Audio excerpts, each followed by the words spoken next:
प्यारे दोस्तों, सादर अभिवादन। मैं हूं महेश कुमार वैद्य और आप देख रहे हैं एनजेपी हरियाणा। दोस्तों, आज बात करेंगे केंद्रीय मंत्री भूपेंद्र यादव के स्टाफ को बदलने के पीछे चल रही चर्चाओं की। आप सभी जानते हैं कि 3 जुलाई को केंद्र सरकार ने अचानक भूपेंद्र यादव के पूरे स्टाफ को बदल दिया। पूरे स्टाफ मतलब उनके 4 जो निजी स्टाफ था, पर्सनल अधिकारी थे उनके, विश्वसनीय अधिकारी थे उनके, उन चारों को बदल दिया गया।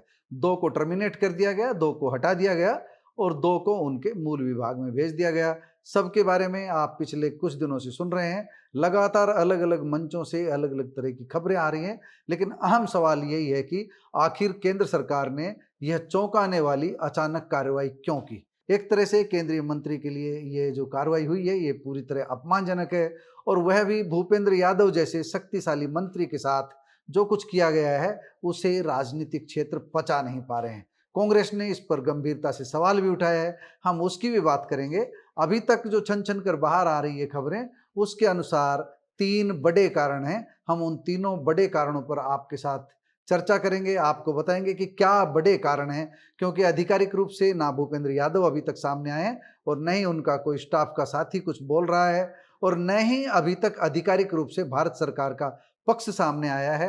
एक बार हम अतीत में हुए घटनाक्रम से आपको अवगत करा देते हैं, किन-किन की छुट्टी हुई है, किन-किन को उनके मूल विभाग में वापस भेजा गया, ये आपको बता देते हैं। दोस्तों, कल हमने एक अन्य वीडियो में जिसका संदर्भ भूपेंद्र यादव से सीधे नहीं था, उसमें इस बात का जिक्र किया था कि हमें इस घटना की जानकारी 3 जुलाई से कुछ दिन पहले हो गई थी। आज भी हम बता रहे हैं कि हमें 3 जुलाई से पहले ही किसी सोर्स से, किसी पुख्ता सूत्र से यह जानकारी मिली थी कि भूपेंद्र यादव के स्टाफ को न आने के लिए कह दिया गया है और उच्चाधिकारियों से मौखिक आदेश आ चुके हैं। लिखित आदेश 3 जुलाई को आए हैं, लेकिन हमारे पास यह सूचना शायद 1 जुलाई या 30 जून को आ चुकी थी कि भूपेंद्र यादव के स्टाफ को बदला जा रहा है, उनके ऊपर ये कार्रवाई की जा रही है, उनके स्टाफ के ऊपर ये कार्रवाई की जा रही है। तो हम आपको बता दें कि घटना आधिकारिक रूप से बेशक 3 जुलाई को सामने आई, लेकिन इसकी नींव पहले ही पड़ चुकी थी, ये हम आपको बता रहे हैं। अब आपको एक बार पूरा घटनाक्रम बता देते हैं। ये तो हमने बता ही दिया था कि जब रूटीन में 1-2 अधिकारियों को, कर्मचारियों को बदला जाता है, तो वह सामान्य बात होती है, लेकिन जब एक साथ 4 अधिकारियों की छुट्टी की जाए, तब सवाल खड़ा होता है और इस सवाल का जवाब फिलहाल किसी के पास नहीं है। 3 अटकलें हैं प्रमुख रूप से जो चल रही है, तीनों पर हम बात करेंगे आगे चल करके। पहले आपको बता देते हैं कि हुआ क्या था। 3 जुलाई 2026 को जो अलग-अलग आदेश जारी हुए, उसमें केंद्रीय मंत्री भूपेंद्र यादव के 4 प्रमुख सहयोगियों को हटाया गया है, यानी उन्हें बाहर का रास्ता दिखाया गया है। जिन 4 सहयोगियों की छुट्टी की गई है, उनमें पहला नाम है अमर सिंह। अमर सिंह भूपेंद्र यादव के प्राइवेट सेक्रेटरी थे। उन्हें प्रशासनिक कारणों का हवाला देकर के उनके मूल विभाग में भेज दिया गया है। वो आईआरएस अधिकारी हैं। दूसरे अधिकारी additional private secretary Shailesh Kumar हैं। उनको भी उनके मूल विभाग में वापस भेज दिया गया है। तीसरा नाम है एडिशनल प्राइवेट सेक्रेटरी आयुष शरण का। आयुष शरण को सीधे टर्मिनेट किया गया है। और चौथा नाम है सिद्धार्थ यादव का। Siddharth Yadav assistant private secretary के रूप में कार्यरत थे और उन्हें भी एकदम हटा दिया गया है, यानी कि उन्हें टर्मिनेट कर दिया गया है, उनकी छुट्टी कर दी गई है। 3 जुलाई का ये आदेश था, आप देख सकते हैं। विभूति पंजियार जो अंडर सेक्रेटरी है भारत सरकार में, उनके हस्ताक्षर से ये आदेश जारी हुआ था। सिद्धार्थ यादव को मीडिया में जितना बताया जा रहा है, उतना बड़ा कद उनका नहीं था, वह राजनीतिक फैसले लेते हों ऐसा हमें नहीं लगता है, क्योंकि हम जिन्हें नज़दीक से जानते हैं उनके बारे में थोड़ा बहुत अनुमान लगा रहे हैं। वैसे राजनीति में कब क्या हो, क्या घटनाक्रम हो और अंदर से क्या छन करके बाहर आए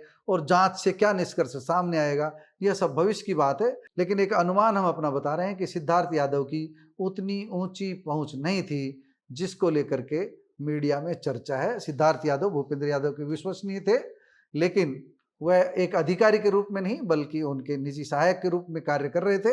तो सिद्धार्थ यादव को भी हटाया गया है। बाकी 3 का भी हमने बता ही दिया है, उन्हें भी हटाया गया है। 11 जून 2024 को सिद्धार्थ यादव ने भूपेंद्र यादव के पास ज्वाइन किया था, उनको उनके निजी स्टाफ में लिया गया था।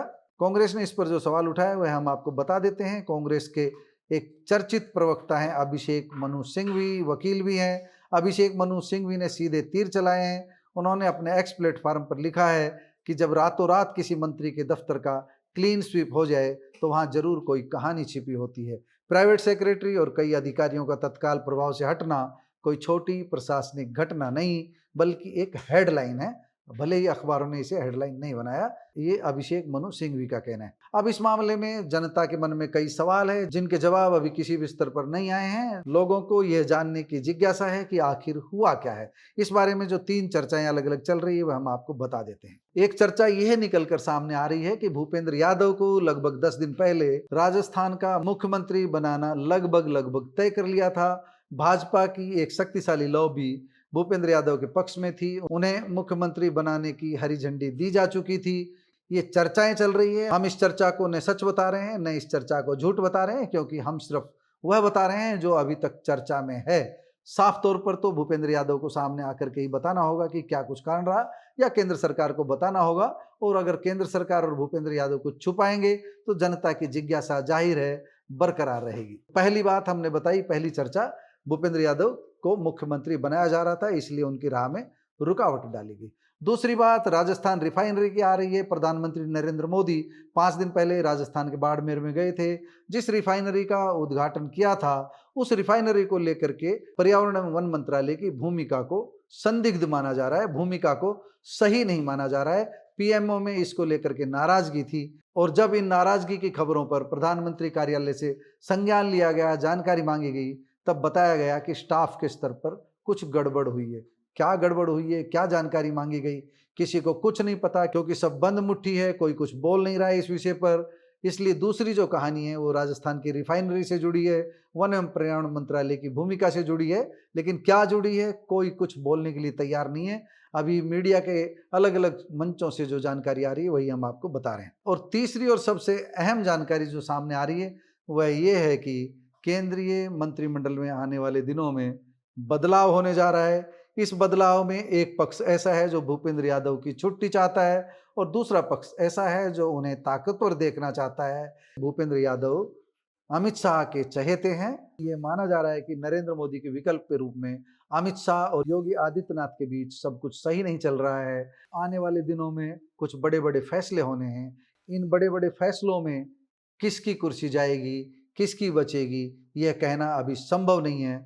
लेकिन निश्चित रूप से हम ये कह सकते हैं कि भूपेंद्र यादव संकट में है। भूपेंद्र यादव के स्टाफ के साथ जो कार्रवाई हुई है वह सामान्य नहीं है, वह असामान्य घटना है। भूपेंद्र यादव जैसे ताकतवर मंत्री के स्टाफ को उनकी बिना सहमति के बदला गया है, ऐसी जानकारी जो आ रही है वह निश्चित रूप से भूपेंद्र यादव की चिंता बढ़ाने वाली है। कहीं न कहीं उनको घेरने का प्रयास हुआ है। किस स्तर पर किसने यह जाल बिछाया है, सब कुछ भविष्य के गर्भ में है। एक और बड़ी जानकारी आ रही है, ये जानकारी है कि केवल भूपेंद्र यादव के स्टाफ को नहीं बदला गया है, आने वाले समय में कुछ और मंत्रियों का स्टाफ बदला जाएगा, क्योंकि कई मंत्रियों के स्टाफ में शामिल कुछ लोग चांदी कूट रहे हैं और सरकार बदनाम हो रही है। बदनामी के छींटों से बचने के लिए नरेंद्र मोदी कहीं तक भी जा सकते हैं, कुछ भी कर सकते हैं। इसलिए अब आने वाले कुछ दिनों में जो मंत्रिमंडल में बदलाव होने वाला है उस पर निगाहें टिकी हुई है सभी की, राजनीतिज्ञों की, पक्ष की, विपक्ष की। और मॉनसून सत्र में बहुत कुछ होगा, हंगामेदार रहेगा मॉनसून सत्र। बहुत कुछ चीज़ें सामने आएगी, बहुत कुछ चीज़ें छुपाने का अभी प्रयास हो रहा है, और बहुत कुछ चीज़ों को सामने लाने का प्रयास हो रहा है। कौन बाजी मारेगा, कौन बाजी हारेगा, भविष्य बताएगा।